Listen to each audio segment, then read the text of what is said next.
Assalamu alaikum, brothers and sisters. So, Chai with my Bhai is back, and Alhamdulillah, this time season 3 is going to be available on the podcast app, both on Android and Apple devices. So, if you're on either of those, then click the link below, inshallah. Subscribe to the podcast. I promise you're not going to want to miss it. And now it's accessible for you wherever you are. If you're on the train, you can listen to it with your headphones in, or you've got AirPods, Beats, whatever headphones you have, inshallah. You can listen to it wherever you are, whenever you want, inshallah. And if you're watching on YouTube, as always, just remember you can watch the video.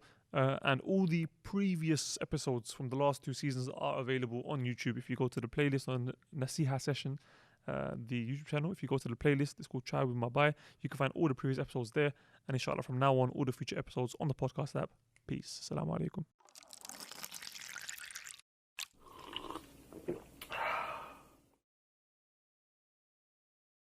Alhamdulillah, wassalatu wassalamu ala rasulillah, amma ba'd, assalamu alaikum wa rahmatullahi wa barakatuhu, brothers and sisters. Welcome back to another episode of Chai with my Bhai. On today's episode, it's not just myself and Imran again. Alhamdulillah, we've got brother Sa'ad, he's back. So, today's episode, inshallah, is going to be on a contemporary subject, which is the recent speech by the Prime Minister of Pakistan, Imran Khan. And it's not a reaction video, we don't really do them things. But we're just going to talk about some of the things that were mentioned and some key fundamental lessons that are to be taken from there. So, first and foremost, obviously, he began with some comments on climate change and, about growing trees and stuff like that. And then he went into, the issue of... By the way, I'm all for that climate change, recycling, save the earth kind of stuff, innit? Greens. Yeah, I'm proper like... But are you for... What's the name of that climate change group? Extinction Rebellion. I'm not part of no groups, but... No, obviously you're part of the group. I didn't say are you a member. I just said to you, are you for? Like, do you support what they're doing? I don't know who they are. All I know is that I do my bit. You know what I'm saying? Recycle your plastic bottles. No, so basically they're a group, but they're shutting down Your central glass is London. separate, your plastic is separate, your paper is separate. Yeah, I was thinking, actually I was thinking, because every time we throw a bottle in the bin here, like it's mashing up the sea, I was thinking we should chat to my man downstairs, tell him to set up a recycling thing here in the office.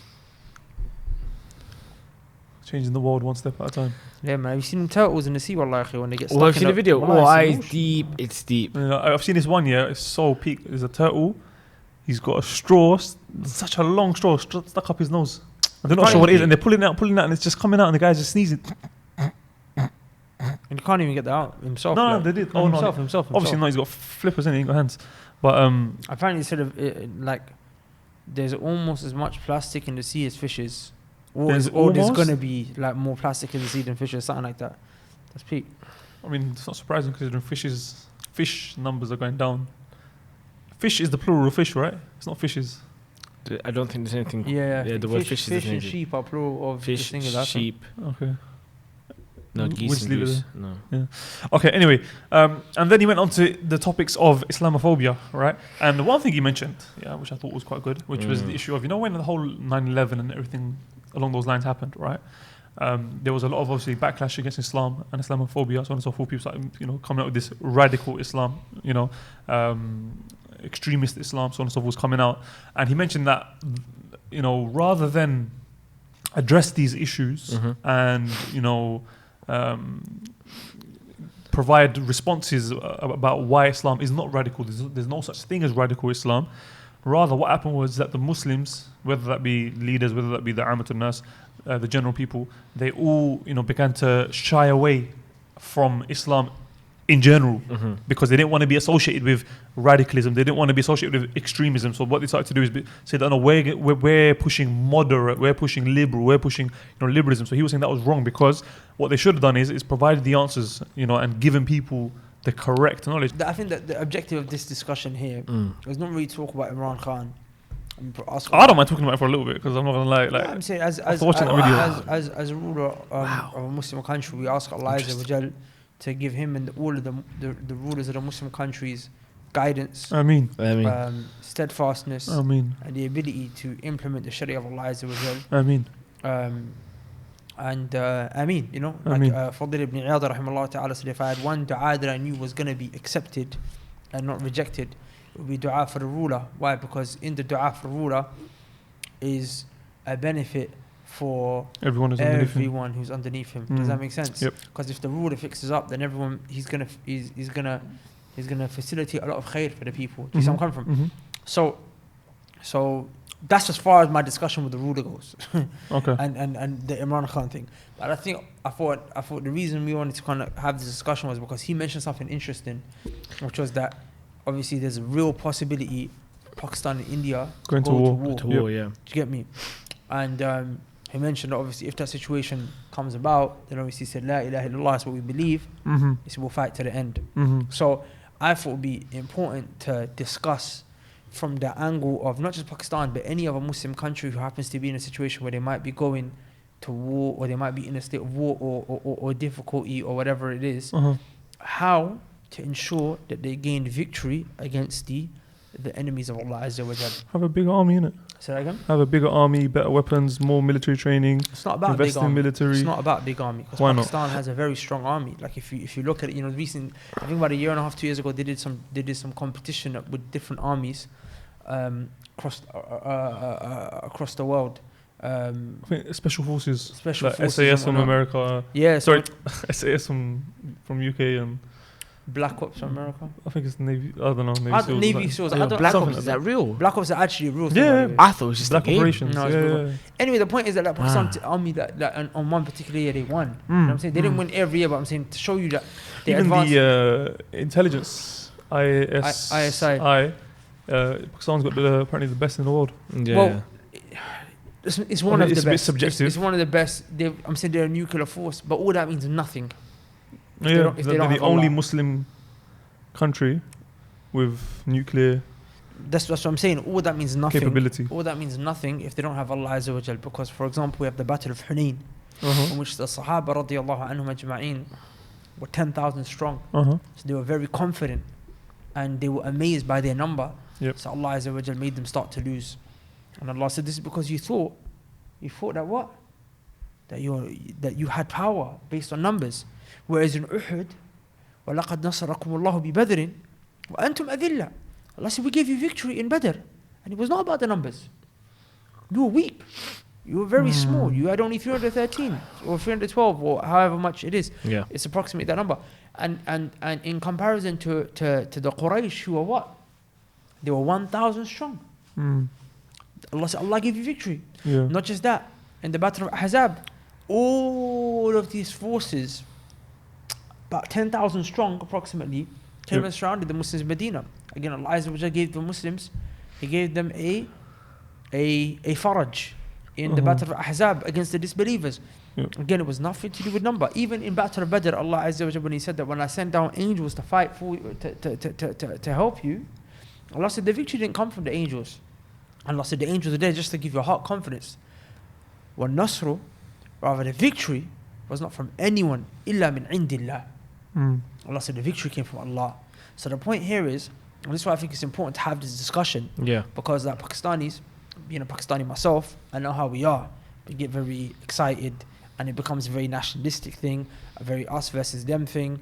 It becomes a very look at us, look at our army, we've got this, we've got that, statistics, stories, blah blah blah blah blah blah blah, and we forget about the actual deen side of things. Does that make sense? Allah said, تِلْكَ الْأَيَّامُ نُدَابُلُهَا بَيْنَ النَّاسِ. Allah said, I like that we alternate the days amongst the people. Sometimes we'll give you victory, sometimes we'll give you victory, sometimes we'll give you victory.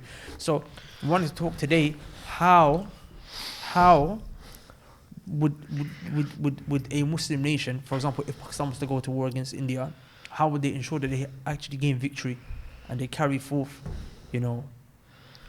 that kind of a situation? The thing is, though, like, wouldn't size of army and all of that come into it? Because isn't that part of like tying your camel? Like, would it make sense if you're going to war with a country that's got an army of 1 million and you send one man with a butter knife and some butter chicken? No, look, Allah Azza wa Jalla said in Surah Al-Anfal that obviously prepare for your enemies. No. You see what I'm saying? No one's saying don't prepare for them with regards to training and weaponry and whatnot. But the point is that all that means nothing if Allah doesn't give you victory. There are things that need to be taken place by the Pakistani people or any other country. I'm just using Pakistan as an example because that's on the news right now because of Kashmir and whatnot and India, it's on the news right now. But any other country should apply this exact same principle. And that is that number one, you need to have what?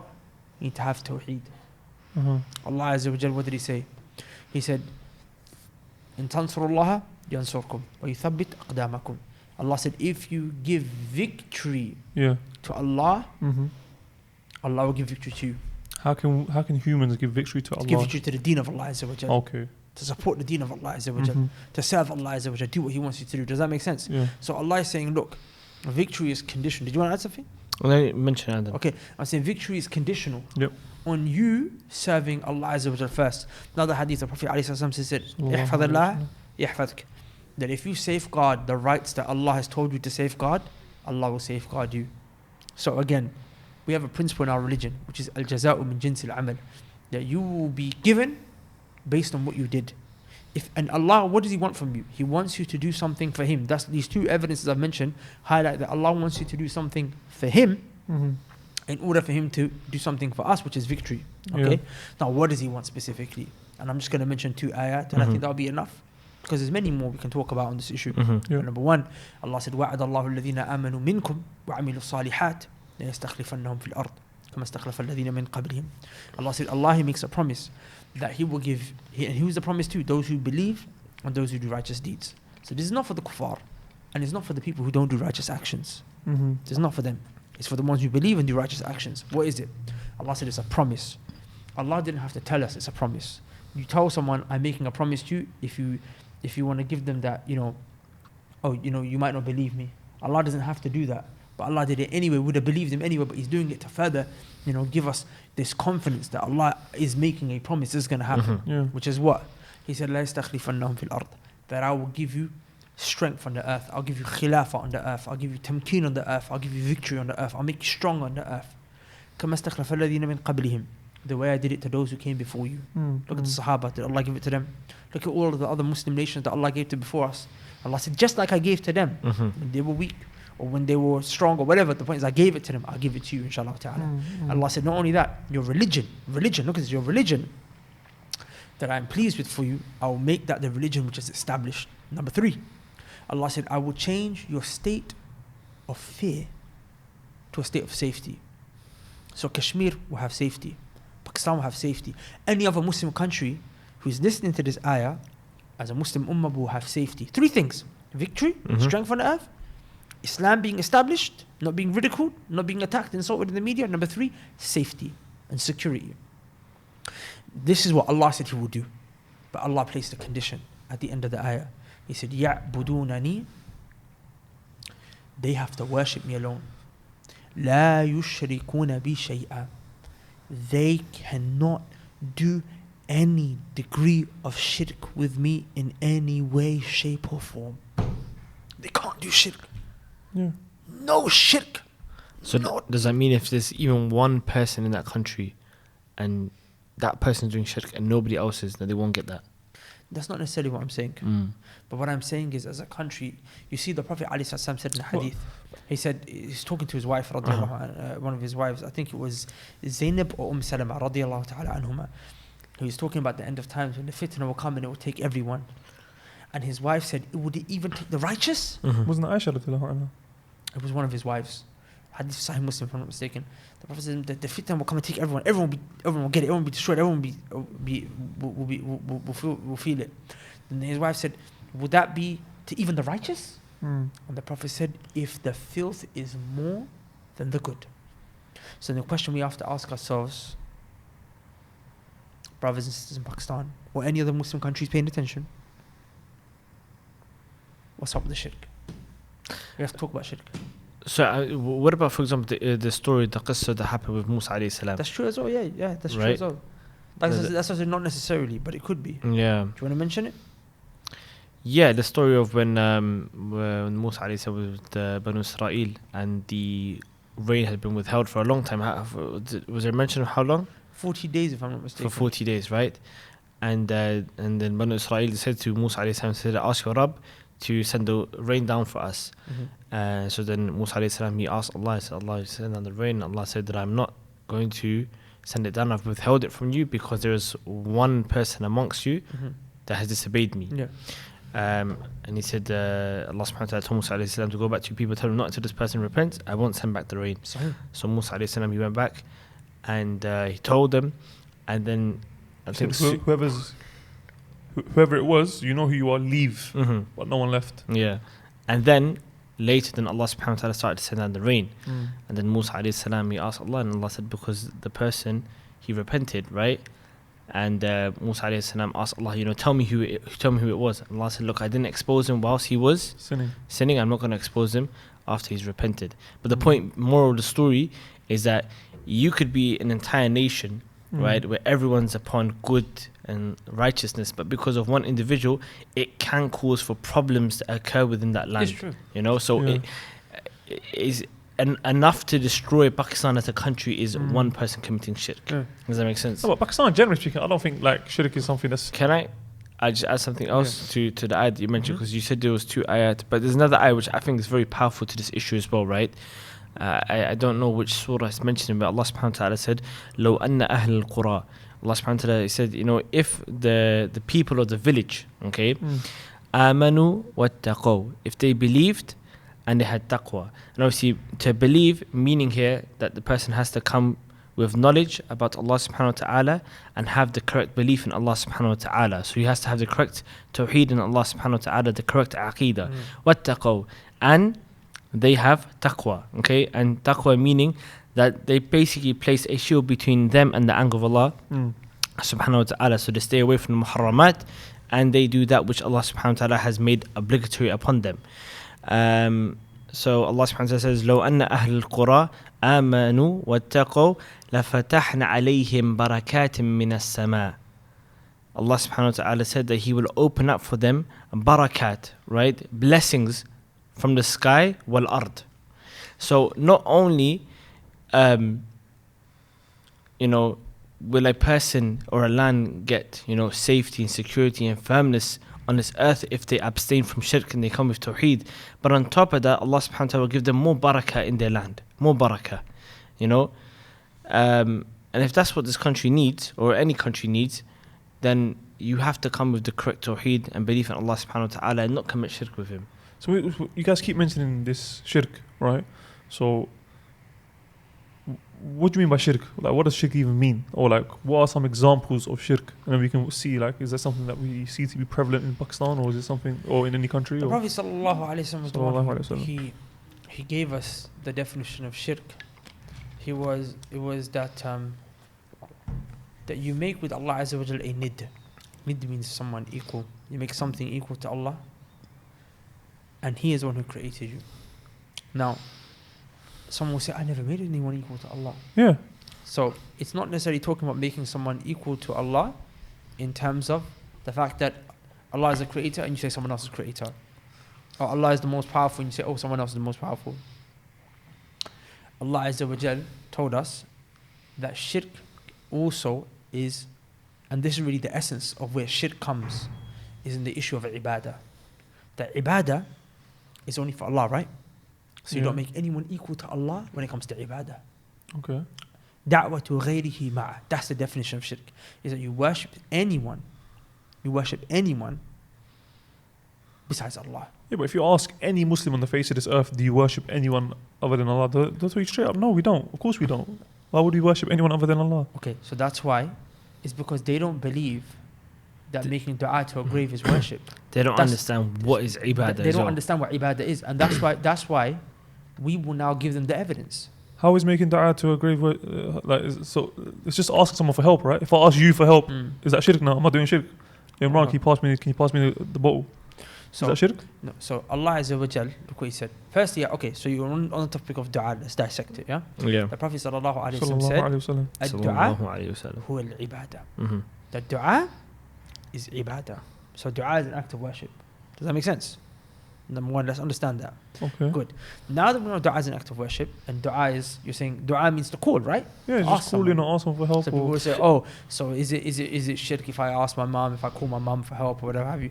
So look what Allah Azza wa Jal He said, وَأَنَّ الْمَسَاجِدَ لِلَّهِ. Allah said that verily the masajid are for Allah. Then after that Allah said, فَلَا تَدْعُوا مَعَ اللَّهِ أَحَدًا. Allah said when it comes to dua, you're not allowed to make dua to anyone except for Allah. You're not allowed to. This ayah, in and within itself, if you look at it just like that, it makes it even haram for you to call your mum for help. I'm not saying it's haram. I'm not saying it's haram to call your mum for help. Pay attention. Unrestricted. If you I'm leave it saying like the that. ayah negates it. Okay. But now we know it's not haram to ask another human being for help. How do we know that? Because we have examples of the Sahaba doing it. We have examples of it being done in the Quran. For example, the man who called out to Musa alayhi salam for help. Does that make sense? We have examples. We have many examples of this. Does that make sense? And we find now this is not a contradiction. This is not a contradiction. Rather, what we learn from here is that when you follow up the Quran and the Sunnah, and you see every time help was allowed to be asked from someone other than Allah, it was always one of three situations. One of three? One of three. Or rather, yeah, one of three. That the person was alive, he wasn't dead. Okay. So these are the conditions, the three conditions, in other words, yeah? Yeah, three conditions. Yeah. So all three have to be there, not All one three of have three. to All three have to be there. Yeah, All three. Sorry. Every time it happened in the Quran and Sunnah where someone was asked for help and it was allowed to take place, because remember, something haram can't happen in front of the Prophet ﷺ except that he will stop it, except that Allah will rebuke it, right? So the fact that it happened, and each situation had these three things in it, which is what? Number one, the person being asked for help other than Allah, because the discussion is asking someone else other than Allah for help, right? The person being asked for help other than Allah was number one, alive. Number one, the person was alive. No. Number two, the person was hadir, the person was present. The person was here, close to the person who's being asked for help. For example, it can't be that I ask someone from Bradford for help. Bradford's a different city, and I say, Yeah. Yeah. You could call him, no? Say, Say again? On the phone though, he's with me now. He's with me on the phone. He can. The point is he can hear me. The point here is that if he's not present with me, and if I don't have access to him in the present, then that means I'm assuming that he's got ability, or he's all hearing. If I call out someone in Birmingham right now, can he hear me? Does he have the ability to hear me? No. But if I call out to him, that means I'm implying that he's like Allah, he's all hearing. So on that point, just generally, so if a person's deaf and they can't hear, right, and he's standing in front of me, and I say, could you please go get me something? And I know he can't hear. But you believe that he can. And you're believing that he can hear you. That's problematic then, isn't it? But anyway, coming back to the point, without going off on tangents. Oh, that's a bit mad. That one there confused me. No, but still. and you believe that he can hear you, but he's deaf. But he's deaf. Yeah. But how do you know he's not pretending? Allahu Alam. Let's ask the I'm scholars. saying that's a mad one. No. Or maybe he's partially deaf. Brothers, let's not go off on side. It's a very important issue and people are going to get distracted. It's a That's very what I'm important saying, issue. The third thing is, بِمَا يَقْدِرُ عَلَيْهِ. Which is that the person who you're asking for help has to have the ability to actually help you. Meaning, I can't ask a human being to help me have a child because he doesn't have the ability to give me a child. Only Allah has that ability. Does that make sense? So then these are the three things which you need, which is number one, the person has to be alive, the person has to be present, and the person has to be able to help you in what you're asking. I mean, a person can ask their wife, innit? Say that again? Like, to give you a child? yeah. No, you can't. You can't. So what do you mean by that? See, because this is the As thing, in, innit? obviously, through your wife is how you have a child. No, but you don't ask her, say, she doesn't have could I please have a She doesn't have child? the ability to make a child for you. You can ask her to have. A man can ask his wife That is so to engage weird. in intimacy with him. Yeah. But how many times do people have intimacy, and it means nothing? Allah doesn't facilitate a child for them. Does that make sense? Powerful point. So it's up to Allah Azza wa Jal. I mean, He can make a person who's barren and sterile have children, and a person who's fertile not. فَعَالٌ لِمَا يُرِيد. The point here is that in the ayah we have a clear-cut prohibition to make dua to anyone other than Allah, and the exceptions that we find in the Quran and Sunnah are only when these three things are present. Hayyun, alive, hadirun, present, bima yaqdiru alayhi, able to do. Does that make sense? So what's wrong with a person going to... So the point here is then, so the dua which is allowed is in that situation. Okay. If the dua goes outside of that situation, it is shirkul akbar. It's major shirk. Okay, so what if I go to a grave and I'm intending, I want to ask Allah, but I know that the person in the grave, he's a righteous spear, done bare things for the village and whatnot, and he's the guy, he's the guy, he helped everyone out, whatnot. And I ask him to help me, but I don't intend him directly, I intend Allah, meaning I ask him to go to Allah for Allah to help me. Do you get it? So what's wrong with that? Naam, so exactly what you're talking about, this is something that the mushrikun, the polytheists of Quraysh, they used to do, right? And Allah subhanahu wa ta'ala mentions this in the Quran, because they used to have idols that they used to worship, and they had different names, Allat, wal-Uzza, wa Manat, and they were all based upon righteous people, so righteous individuals, and then they made idols to represent them, and they started to worship them. And they didn't consider it to be worship. What they used to say is that we are just asking them, because they're righteous people, to get closer to Allah subhanahu wa ta'ala. They can put in kind of like a good word in, and so we can get what we want. But they used to intend Allah subhanahu wa ta'ala. Allah subhanahu wa ta'ala says that they said, "Ma na'buduhum illa liyuqarribuna ila Allahi zulfa." That we're not worshipping them except because we want to get closer to Allah subhanahu wa ta'ala. We just want to have a close station in the eyes of Allah subhanahu wa ta'ala. So we're not intending them. We know that they can't do anything. I'm asking this person for rain, but I know that the rain is going to come from Allah subhanahu wa ta'ala, because he's the one that created the rain. But I'm going through him in order to get in a good word from Allah subhanahu wa ta'ala. And Allah subhanahu wa ta'ala clearly mentioned that this was shirk. So it's clear cut in the Quran like that, yeah?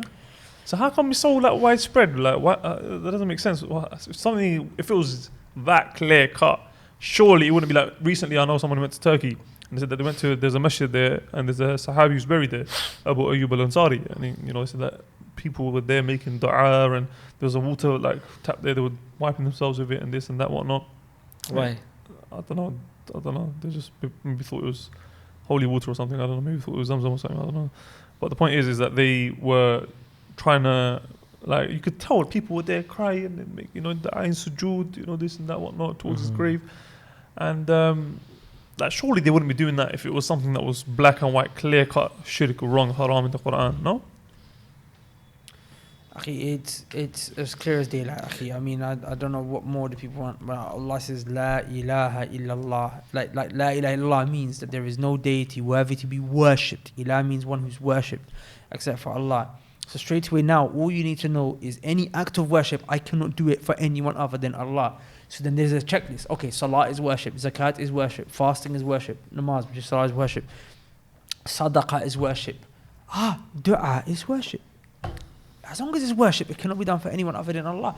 And anyone who does it, Allah Azza wa Jalla is going to destroy them in this life and in the next. Because coming back to that ayah which I just mentioned, the one where Allah said, He will give victory to those who don't do shirk.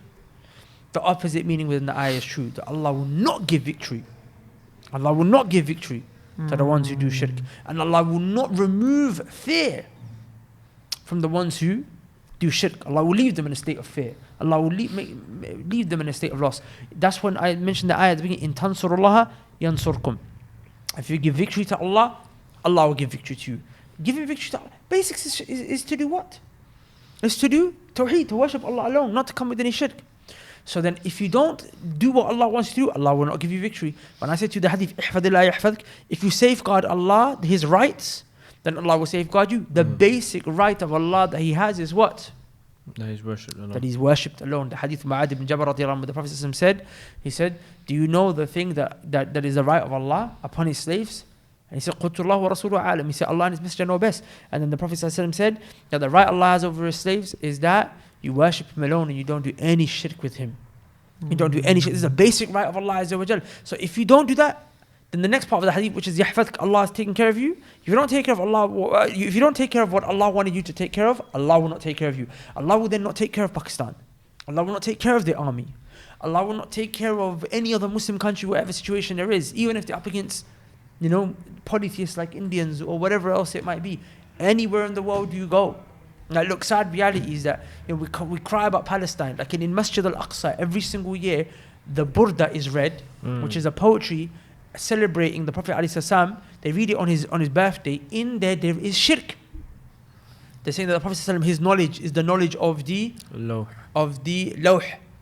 which is the preserved tablet with Allah, which has the whole qadr. That's all of Allah, that's Allah's knowledge that's there. And no, Allah didn't give access to the entirety of that knowledge to anyone, but then they say, oh, the Prophet has that knowledge. That's shirk. So then you wonder why Palestine is under wraps the way it is. You wonder why these places are struggling and they're suffering the way that they are. Does that make sense? So just to confirm here, just to make sure that I've fully understood what you're saying, yeah?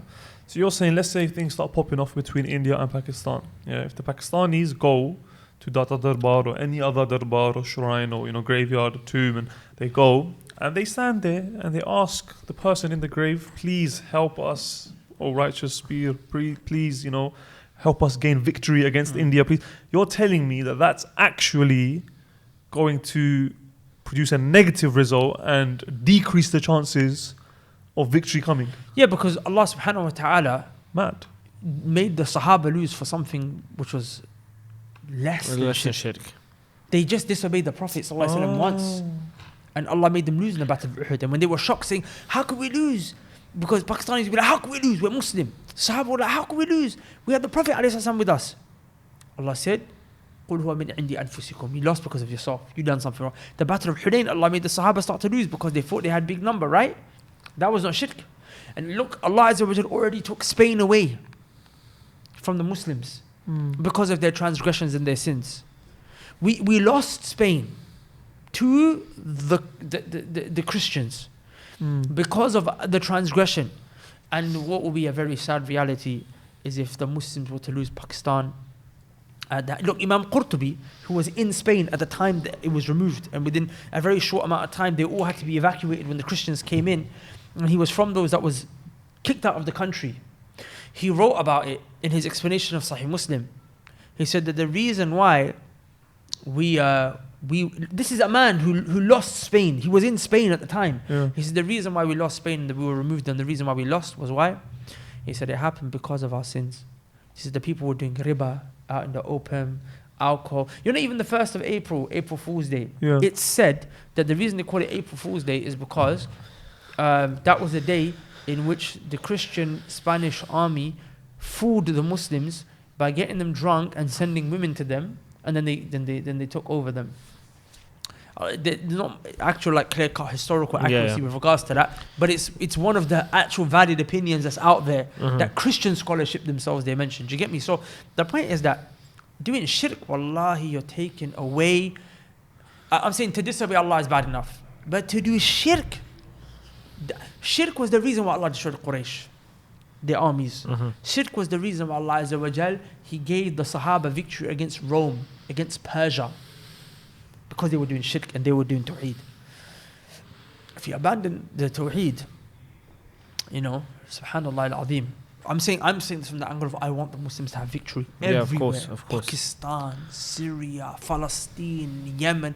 I want them all to have victory. I want the Muslims to be on top. But there's a reason why I'm saying, look, Pakistan hasn't become like Palestine Just yet. to clarify, do you put ISIS into that category as well? Say that again? Do you want ISIS to get victory as well? No, of course not, because ISIS are the dogs of the hellfire, as the Prophet ﷺ described them. The Khawarij are the dogs of the hellfire. The Prophet described them, and ISIS happened to be from the Khawarij. So the Prophet said the best jihad is the jihad against the Khawarij. So to fight them and to whatnot is actually praiseworthy. But the point that I'm making here is that as a Muslim country, as a Muslim nation, we want Islam to be on top wherever it is. Does that make sense? But if you look, if there's any Pakistanis that are watching right now, I want you to really ponder right now. You see, Pakistan as a country, it hasn't seen problems like Palestine. They got their land taken away from them. And by the way, Pakistanis, I know we like to think of ourselves as the best people on planet Earth. Like the Prophet ﷺ told us that the people of Sham, they're the best. They're the best. People of Sham. Sham is Syria, Palestine, Lebanon, parts of Iraq, and the northern part of Saudi Arabia. That area is Sham. The Prophet ﷺ said those are the best of people. The best of people is Sham. And that land, there are angels that are over it. They spread their wings over Sham. In there is Masjid al-Aqsa. And Allah took that away from the Muslims, and it's in the hands of the Jews. Pakistan does not have more izzah than Masjid al-Aqsa. There's not a single bit of land within Pakistan as a whole, and I don't think any of you would disagree with me, there's not a single bit of land within Pakistan that is more honorable than Masjid al-Aqsa. Yet Allah Azza wa Jal took Masjid al-Aqsa and that land away from the Muslims there, and they're the best of people. Allah hasn't taken Pakistan away yet from you. He hasn't taken Pakistan away yet from you. Learn why Allah took their land away from them, and learn from that mistake so Allah doesn't take Pakistan away from us. Allah, we do not want Him to take it away from us and give it to the hand of the Hindus, so that the Hindus what? They take our women, they make our children their slaves, they make our women, for themselves. That pain, they kill our men. You don't want that to happen. It's in Allah Azza wa Jall's hands, and He will give you victory as long as you do what He wants you to do. Shirk, wallahi, it's the reason Allah destroys nations. The one thing He will not forgive, and He subhanahu wa ta'ala will leave a person to hellfire for eternity.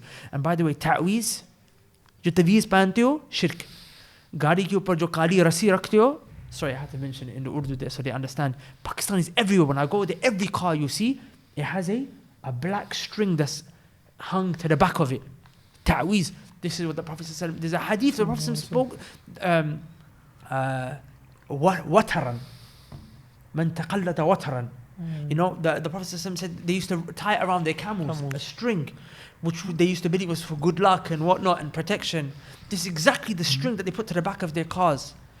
The Prophet ﷺ, who ordered for it to be removed from those cars. This is all shirk. Shirk. The Prophet ﷺ said, Man ta'allaqa shay'an wukila ilay, wa fi riwayah, Man ta'allaqa shay'an faqad ashrak. Anyone who hangs a ta'weez or a string or he does that, he's relied upon it. He hasn't relied upon Allah. And anyone who ties a thing or hangs one of these ta'weez, he done shirk. So stay away from that. Stay away from that. It's something very big. I'll be honest with you, wallahi, it just seems like a war between Pakistan and India is inevitable, man. I'll be honest with you. It's scary. Because we hope that it doesn't happen. But they're two nuclear powers, but I'm saying, I'll be honest with you, it really does look like it's going to happen. We'll be paying for it. Yeah, may Allah protect the Muslims. Even the ones in India, they're Muslims, you know what I'm saying?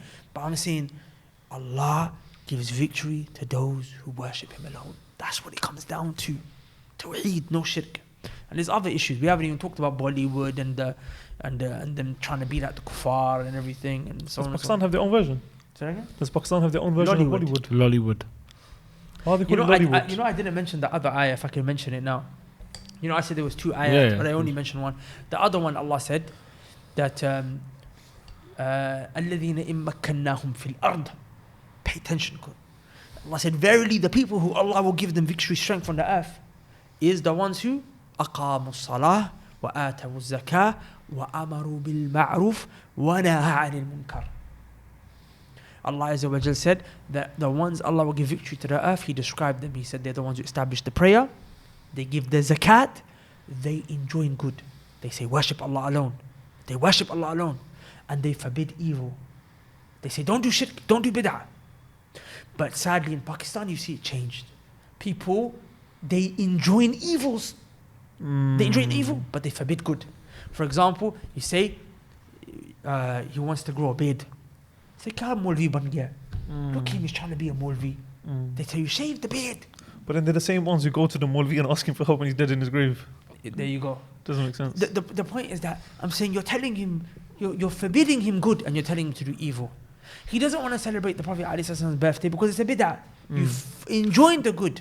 So you enjoin the evil and you forbid the good. Does that make sense?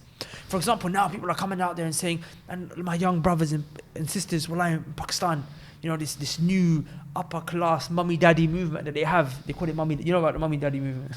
They don't call it that, but they're mummy daddy use. The point is, these upper class elite kind of, kids. They're pushing this modernist, progressive movement of we need to be like the West and whatnot and so on and so forth.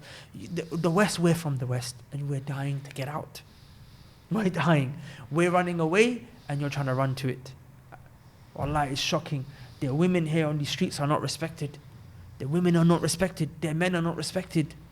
Like, chat to them about what English people are like, what it's like. Just chat to them, please. They think it's honourable for a woman to walk around half naked and for different men to sleep with her every night. And for these people, what they do, they get drunk. Should we play that video of the vomit? Oh. Literally, we have to play the video right now.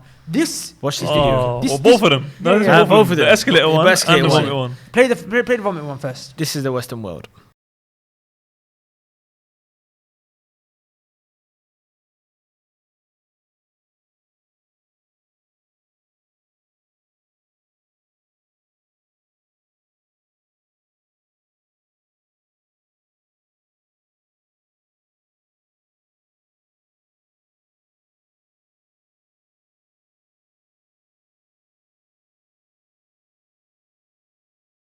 Oh, look at that. Oh, man, that's nasty, fam. Everything that you're aspiring to be like these people, this is what they're like. Not all of them, obviously, but as in, this is a... I'm saying at the parties, this is what they do. This is the great, Western man that you want. Look at this other video. This guy's drunk. Look what he does.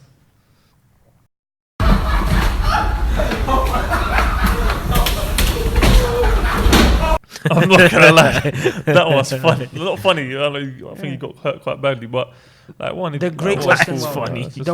The great progressive, liberal, freedom of speech Western. That's what you want to. Even like I know a brother. He works on the London Underground. And he does night tubes, so like driving trains Friday night, Saturday night. And he was saying that one time he was changing ends in his train, walking to put the train to the depot, and he could smell something. It was nasty, and he was walking closer, and he got to the carriage where it was. And basically someone had done a number 2 in the train. That's and disgusting. wiped it over the walls of the train with their fingers. There were finger marks on the wall where the poo had been wiped onto the wall. Okay, that's forget disgusting. That. I'll tell you something worse. How can I was in the toilet the other day. Here, we're in an office building. Pakistani people, listen. Wherever you are, Lahore, Islamabad, Karachi, Peshawar, we're in an office building in London right now. It's a corporate office building, okay, with corporate Western folk. You see the toilet. There's always urine on the floor. You know the kuffar, they stand up and they urinate.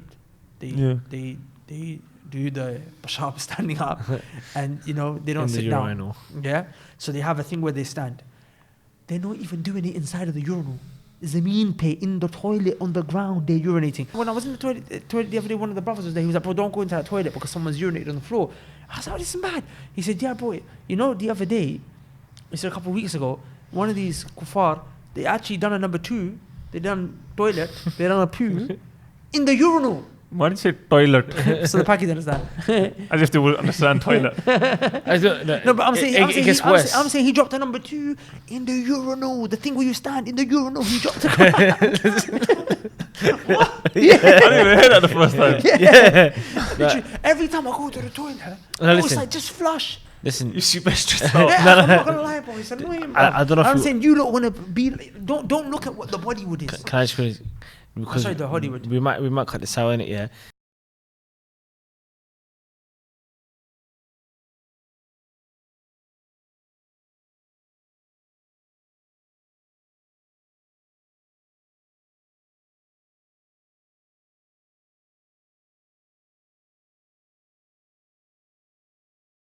Let's cut that out, inshallah. No, keep that there. I think it's good. That's weird. The whole thing was weird. You get sprayed on right. So the point is, you know how makeup here, like a person might have all this the skin might be a certain way, but with makeup you can make them look completely different, and that's what the media is like. The way these kuffar are, it's like animals. The media makes them look different. And in India, the Bollywood, the mushrik, grave worshipper, the idol worshipper, I said, and you want to copy them? I just want to mention another ayah, this ayah reminds me of Pakistan. We'll leave on this one because it's only yes, less than 5 minutes left. Ayah is powerful, man. It's in Surah At-Tawbah, ayah number 75. Look what Allah said.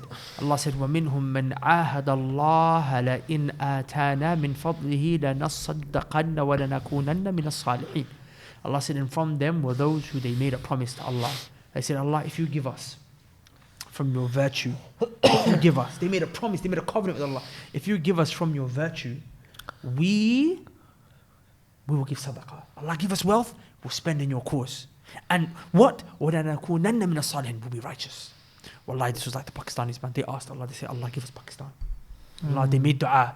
Wallahi, people, our women were raped in the process. Our men were killed in the process, man. Wallahi, it was for deen. Pakistan is the only modern country from the countries that are alive today, which was based and was divided from the modern countries. I'm not talking about the past and classic. I'm talking about modern countries that was founded upon Islam. Does that make sense? So, the other countries, even Muslim countries, they don't have that privilege. So. I'm saying they said, Allah, give it to us for deen. And they said, Allah, we'll practice your deen. We need a country to practice our religion. So we can be from the righteous ones. Allah said, فَلَمَّا آتَاهُم مِّن فَضْلِهِ, Allah said, when Allah gave them what they wanted from His virtue, بَخِلُوا بِهِ وَتَوَلَّوْا وَهُمْ مُعْرِضُونَ. Allah said, when Allah gave them what they wanted, they became stingy, they didn't give sadaqah. And what happened? They became from the ones who turned away. They forgot the promise they made with Allah. And what was the punishment Allah gave them? Allah said, فَأَعْقَبَهُمْ نِفَاقًا فِي قُلُوبِهِمْ إِلَى يَوْمِ الْقِيَامَةِ. Allah said, Allah placed hypocrisy inside of their hearts until the day of judgment. بِمَا أَخْلَفُ اللَّهَ مَا وَعَدُوهُ وَبِمَا كَانُوا يَكْذِبُونَ. They failed to fulfill their promise towards Allah, that they had promised, that they made a promise with Him, and they spoke a lie. So Allah made them hypocrites. Wallahi, this ayah reminds me of Pakistan. I'm not saying Pakistan's hypocrites. I'm not saying that. Yeah. I'm saying to be scared that Allah makes us hypocrites. We should be scared. Sahih, Because 100%. हमने Allah से वादा किया. We made a promise with Allah. What if someone says that I wasn't around back then? I didn't make the promise. Wallahi, if Allah, the point is whether you were around to make that promise or not, it's Allah's country. It's the way He wants it to be. It's the way Allah wants it to be. Yeah. And Allah, it's Allah's land. The whole earth is Allah's land. It's the way He wants it to be. You don't have the right to live in Allah's land and say, Allah, I don't want to do what you want to do. The point is that we as Pakistanis, we made a promise to Allah. Allah gave us Pakistan. We will establish Islam here. And Allah gave it to us. We didn't fulfill our promise the way it was supposed to be fulfilled. I'm not saying it's the worst. Like, I'm not saying that. Please don't take me out of context. But I'm saying shirk. We built graves. Just to mention on the issue of graves, like when Allah said, Allat Abul Uzza. Allat, Abdullah ibn Abbas radiallahu anhu, who was a Sahabi of the Prophet ﷺ, he said, who was Allat, the one that they worshipped? He said basically, he was a very righteous man. Very righteous man. He used to prepare food for the people during Hajj, right? And then when he died, فَعَكَفُوا عَلَى قَبْرِ, they started to go to his grave. He was a peer. Lat was a peer. Lat was a peer. He was a righteous man. When he died, he seems to be a righteous man. When he died, he started to go to his grave and started asking for help. Exactly what happened to the Quraysh. And Pakistanis do at data darbar and data this and data that and tarba this and that. I'm saying, please, I'm not saying this because it's funny, because I know some Pakistanis are going to get so angry with this video. How? Because the nationalism is more to them than the deen, sadly. But I'm saying, if you look at it from where I'm coming, I'm saying, please, Tawheed and Sunnah, even Sunnah, just last issue on the issue of Sunnah. Like, Pakistanis love to go against their leaders, always protesting, speaking about the leaders. Wallahi, this is bid'ah, worse than a major sin. The Prophet ﷺ said, when it comes to leaders, sami' wa ta'a, hear and obey. Even in duriba dhahrak wa ukhidha malik, even if he strikes your back and takes your wealth. Now everyone loves Imran Khan. Next 2 weeks, 2 months later, 2 years later, they might start hating him. The point is, whoever the leader is, you don't talk about him in a... That's another discussion. To be honest, let's link the video here, because then they're going to get so confused, because this concept is just so... Pakistanis do not even understand the concept. We're not talking against the leader. The whole thing I said about leader, just watch the video below. Just going to confuse you. So I think we'll leave it there, inshallah. It's been a good episode so far.